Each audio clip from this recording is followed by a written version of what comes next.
तो मोल को फाइंड किस आधार पे किया है? कार्बन 12 के आधार पर।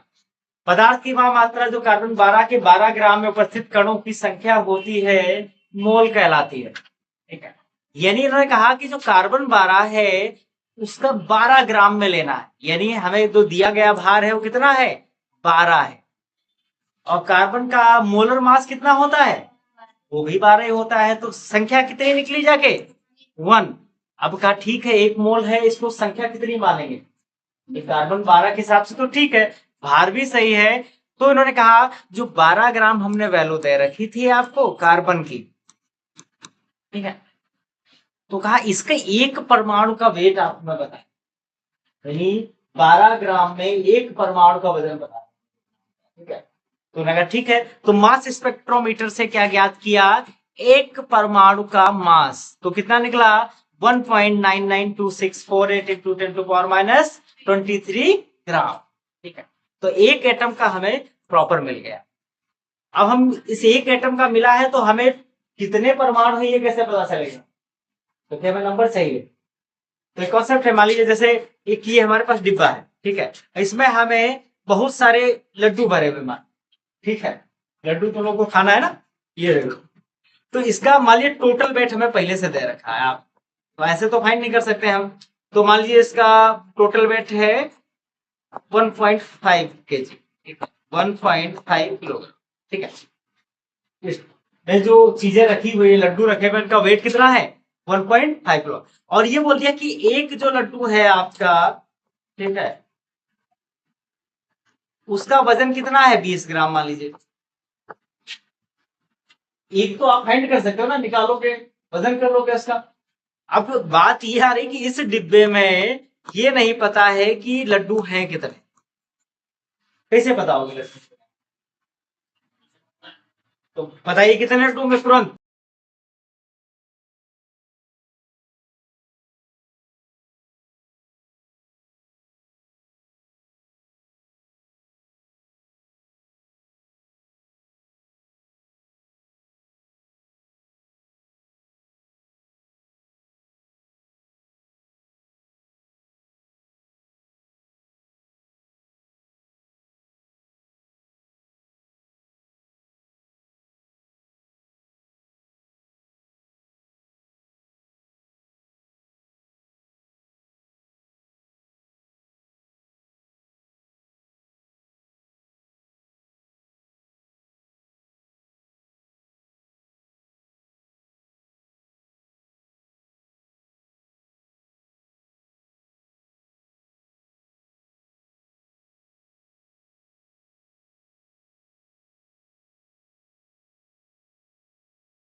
तो 1500 ग्राम इसका टोटल मास है, लड्डू है 20।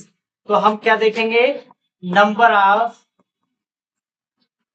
तो बड़ा गड़बड़ हो गया, नंबर ऑफ लड्डू।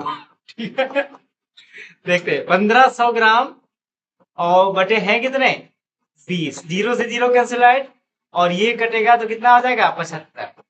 75 दुना 150, यानी कि टोटल नंबर ऑफ लड्डू कितने हैं? 75 हैं इसमें। अब हमें वही फाइंड करना है, उसी सेम कॉन्सेप्ट का इस्तेमाल करना है कि भाई मोल में 12 ग्राम था और एक लड्डू यानी कि एक एटम का भार कितना है? 1.992648 तो हमें करना क्या? टोटल वेट से सेम है 1500 की तरह ही क्या कर देंगे, उसको भाग देंगे। भाग देने पे जो वैल्यू आई 6.022 इंटू 10⁻23। और अब ये हमें एक ऐसी संख्या प्राप्त हो गई है जिससे हम सारी चीजों को फाइंड कर सकते हैं। यानी मोल कॉन्सेप्ट का मुख्य वाला जो फंडा है वो इसी से आपका हो जाएगा।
तो एक मोल बराबर हमारी वैल्यू फाइंड हो गई 6.02213 टू 10 टू पावर 23 आपका। तो यही वैल्यू आपकी जो है वो मोल कहलाती है, और इसी को हम लोग बेटा लिखते हैं अवोगाद्रो नंबर, और इसे हम Na से प्रदर्शित करते हैं 6.022 10 टू पावर 23। इसी को बोलते हैं अवोगाद्रो नंबर, क्योंकि ये कॉन्सेप्ट दिया किसने था?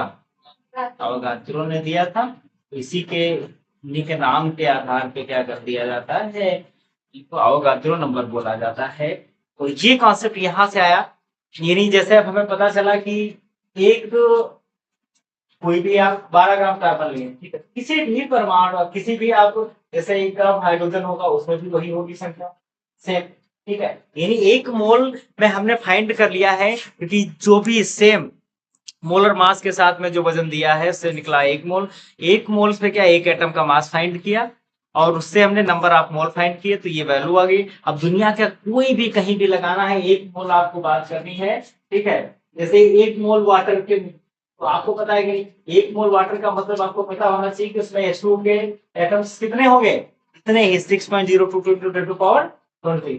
तो आपको मोल जब भी दिमाग में आए मोल, तो आपको एक चीज आपको याद आ जानी चाहिए 6.022 टू पावर 23। इसको अवोगाद्रो नंबर कहते हैं। इसके लिए एक फॉर्मूला जो हमने बताया था n बराबर n बटे Na, ठीक है, तो उससे भी हम लोग मोल निकाल सकते हैं।